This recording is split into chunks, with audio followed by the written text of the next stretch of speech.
Hello and welcome into this week's NASCAR Cup Series Rewind show right here on Racing News Now. As always, I'm your host, Garth Allen. Thank you once again for joining me today. If this is your first time catching a Racing News Now video, consider going down below to hit that subscribe button and ring the bell for notifications so you don't miss a thing going forward from RNN. On today's Cup Series Rewind, it wasn't a great race, but it was a good race. Definitely was not the best race of the season, but it was a good race. It was a good, solid, short track race. And honestly, I think that's what we needed. Not every race has to be the best race of the season. As long as it's not a snooze fest, which this race was not, that's okay in my book.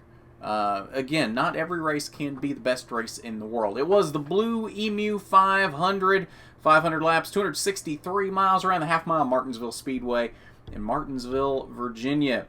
Wednesday night race under the lights in Martinsville, the first official night race at Martinsville since the lights were installed in 2017. We've had a few races end under the lights in recent years, just due to timing and things that happened in the middle of the race that forced them to end under the lights. But this was the first official night race where the majority of this race was run after dark with the lights on. And I gotta say, first off, I really like the strobe light show that Martinsville did at the end of the race after the checkered flag with the winner out on the front stretch and just all the lights going crazy, strobe effects. That was really cool. That was a nice effect and a really good way to ring in the first night race at Martinsville. 7 caution flags for a total of 52 laps in this race. Outside of competition cautions and stage breaks, we had 2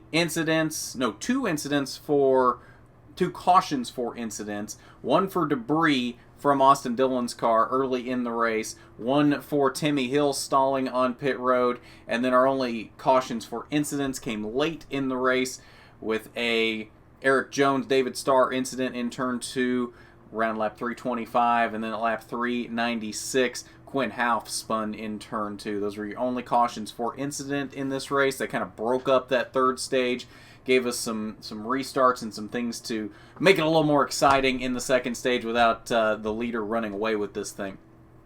Joey Logano dominated early, winning the first stage. Jimmy Johnson led a good number of laps in the second stage and went off and won the second stage. We did have 14 lead changes in this race among 8 drivers.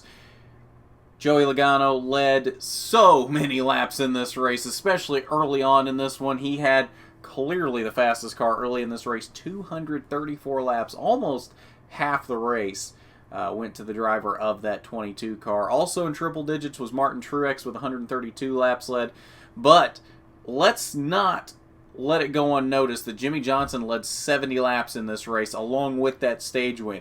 Jimmy Johnson is back. This may not be 2006 to 2010 Jimmy Johnson in the middle of his 5 championships in a row run, but Jimmy Johnson is back to being competitive. And I will be very surprised if we don't see at least 1 win out of Jimmy Johnson before the end of this season.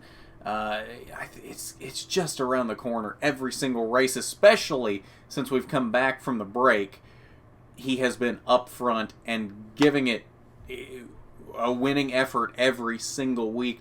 It's been fantastic to see. He and Cliff Daniels are really gelling right now.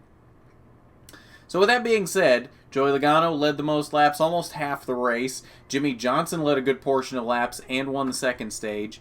Martin Truex led a lot of laps in this race, and you saw all the other leaders in this race who would come home victorious in the Blue-Emu 500.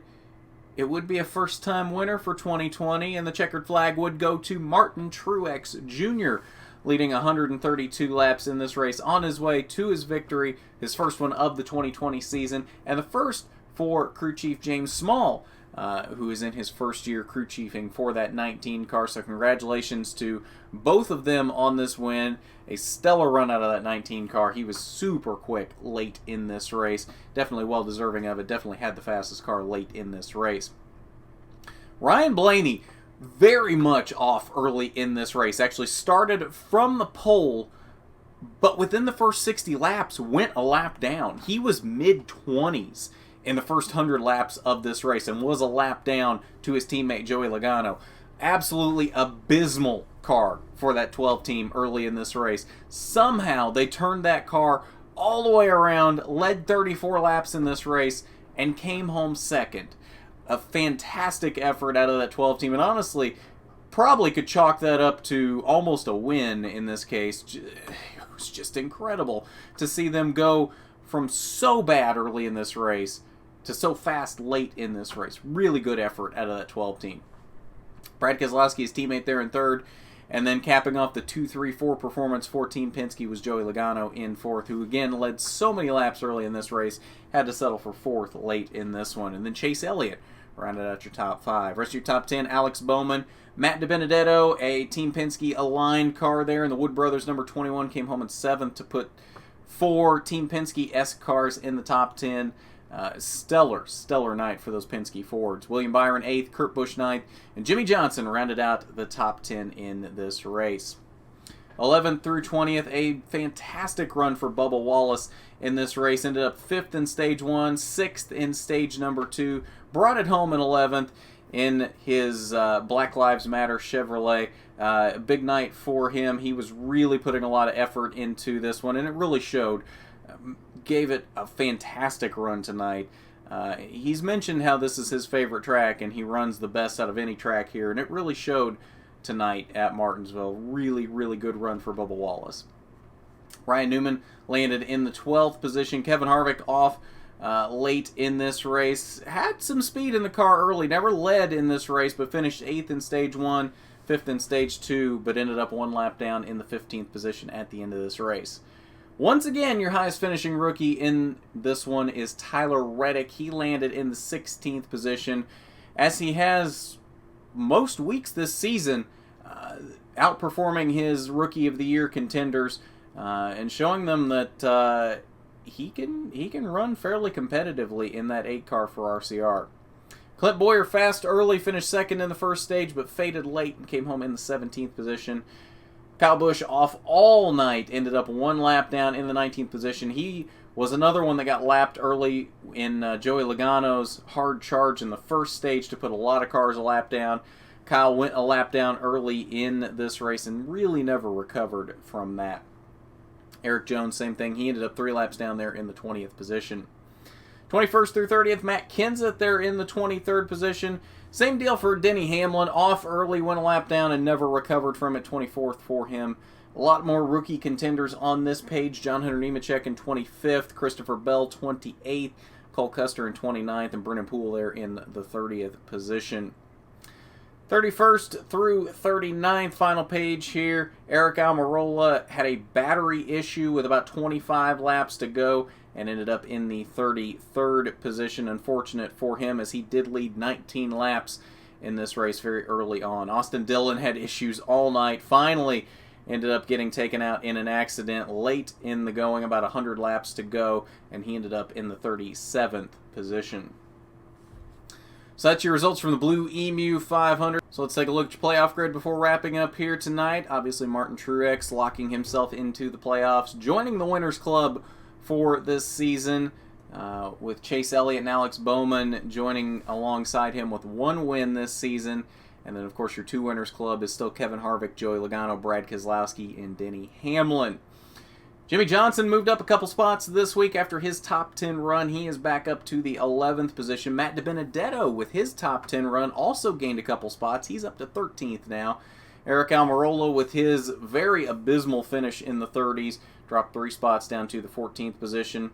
Eric Jones, William Byron both up a spot. Jones to 15th, Byron to 16th. Austin Dillon dropped 3 out of a playoff position into the 17th position. And then Bubba Wallace, with his 11th place finish, jumped a couple of spots. He's now in the top 20 in the 20th position. So Bubba Wallace, if he can continue running like that, looking to get into possibly pointing his way into the playoffs. And there's a long way to go to that point, and that RPM car is very inconsistent a lot of weeks, but if he can string together some decent runs like that, it's not out of the question that he could point his way into the playoffs. So it'll be fun to watch that as we head through the rest of the season.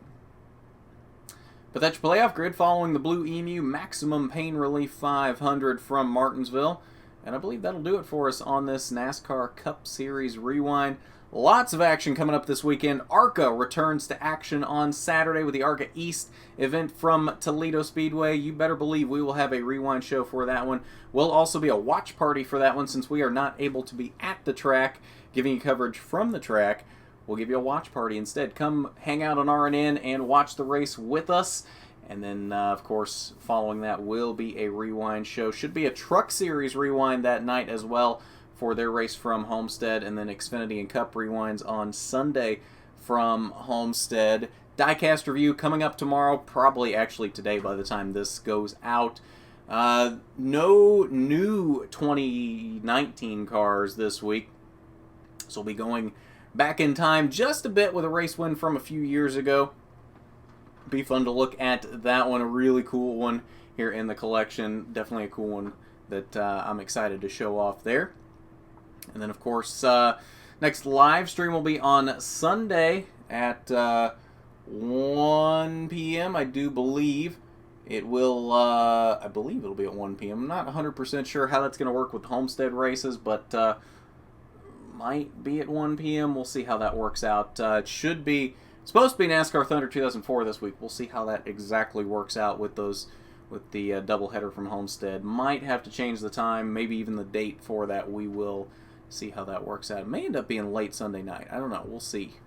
It may go up after the rewind show. We'll see how that works out. But in any case, lots of stuff coming up for you in the next week. So definitely, if you haven't already, you need to go down below, hit that subscribe button, ring that bell for notifications so you don't miss a thing going forward from RNN.